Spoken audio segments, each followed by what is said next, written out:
Okay, I've had a lot of people ask me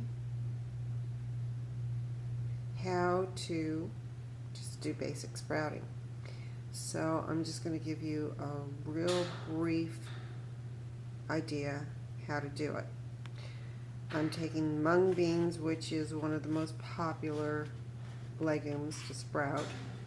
And you can see that I've got just a small jar. This is a 16-ounce ball jar, wide mouth, with probably about a little over a quarter cup of mung beans in it. I'm going to soak them first. I'm going to soak them for about maybe 12 hours, okay? And I like to add a pinch of Himalayan sea salt to my mung beans, just a tiny pinch. What this does is it helps them sprout a little bit faster, and it adds minerals to the water.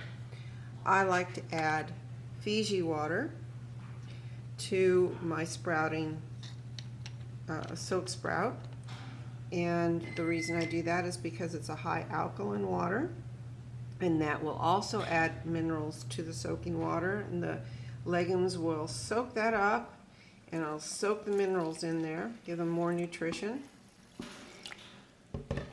Just barely cover. That's all you need to do. Okay? And then you're going to put the lid on.